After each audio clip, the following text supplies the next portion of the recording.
Hello, everybody. I'm a practicing therapist and a doctoral student of psychology. Today, we're going to talk about a topic that we have touched on in this channel before. Some of you guys are new, so we're going to touch on it again, but there are other aspects of it that I want to expand upon to kind of help a lot of people alleviate some of that anxiety that some of you feel in these relationships. Being with an avoidant can feel very challenging, very difficult. You feel like you don't know where you stand. You also don't know where the relationship is going.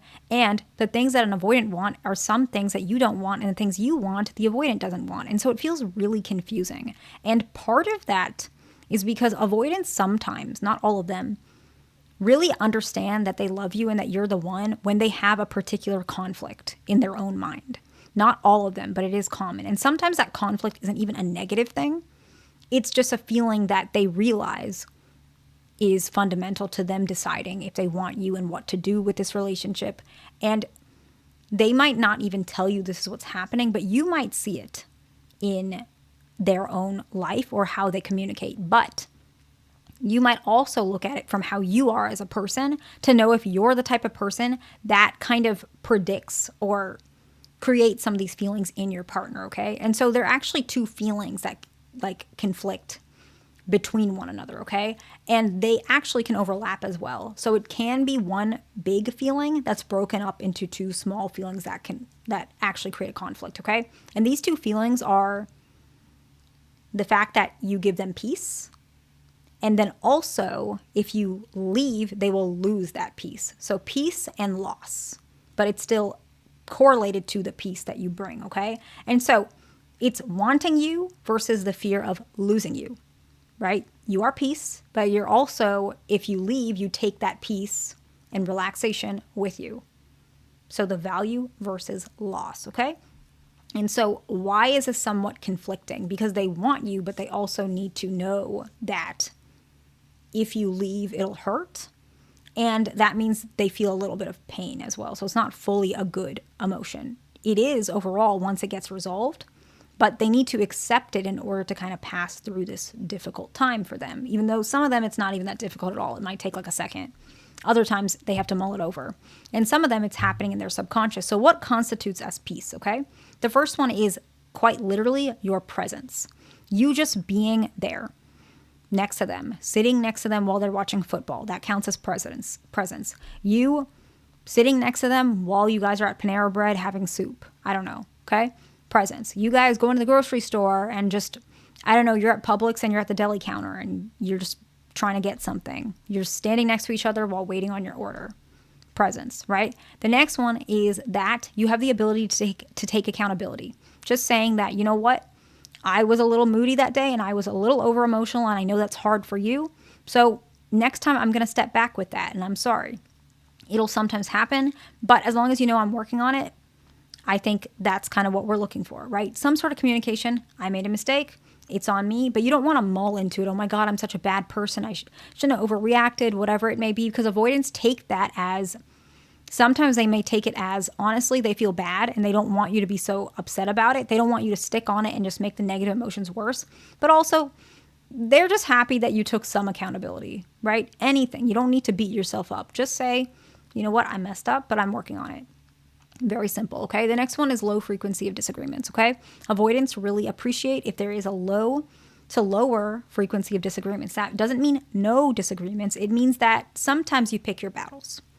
And all relationships have a moment where you have to pick, do I want to fight about this or do I think that I'd rather focus on our picnic tonight? Whatever it is, right? Pick those battles. Sometimes even the timing of the disagreement is important. Let's say I'm recording this in December, and I don't know when you guys are going to see this. You're probably going to see this like second or third week of December. I don't even know, but I'm recording this the first week. Christmas is coming up.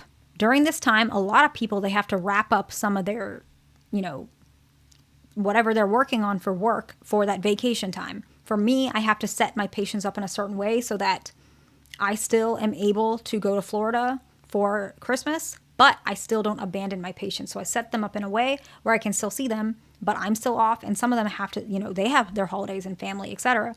And so it's a stressful time right before the holidays because of that.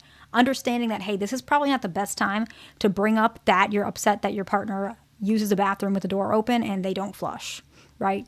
It's annoying. I get it, but probably not the best time. How about we do it in January? Whatever you want to do. That's just an example, because sometimes it might be more of an annoying issue. They don't answer your text message sometimes. Still, you might want to time that so that you guys can have that conversation that's actually more palatable to both of you guys. So, the last one for this particular place of what constitutes as peace is you just being there for a long time. Very similar to presence, but it's more like they're familiar with you. The fact that you guys were in a relationship for 6 years is enough for avoidance to already kind of know that you are the peace for them. Because avoidance, if they don't want you, you're not going to be there. That's the reality. Especially dismissive avoidance, they don't hold on to things that they don't want, okay? And so what constitutes as a fear of loss? The first one is you express what you want in a logical way without ultimatums. This helps them to know what can happen and what you need for them to continue to be in this relationship. Let's say you said, I need you, or I would like if you would be more responsive to text messages, and I want to work on that on my side as well. Do you think that's something that we could do? In their mind, there's a part of them that knows if they just completely stop answering your text messages or they only do it when they want to, they are going to lose you. And they can't lie about that because you communicated that. They can't lie to themselves about it because you directly said, I would like if we could do this, okay? The next one is you provide them space when needed, but you still are providing presence, okay? This depends on the maturity and the length of the relationship. But if they need space, that doesn't mean that you just completely drop off the face of the earth. What it means is you guys have some sort of communication. They might say, I need space about this topic, but you can still text me. Then you can have a conversation. Or they can say, I just, want to watch TV and watch football, whatever it is. That doesn't mean they don't want you next to them. They just probably don't want you to talk about X, Y, and Z, but you can still sit next to them. Whatever depends on your relationship, but you still are not abandoning the relationship because they need space, because that's part of the relationship. The next one is you have your own source of happiness outside of the relationship, just so it doesn't put too much pressure on it, okay?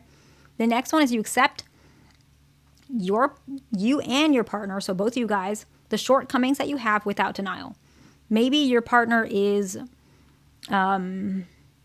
maybe they're impatient.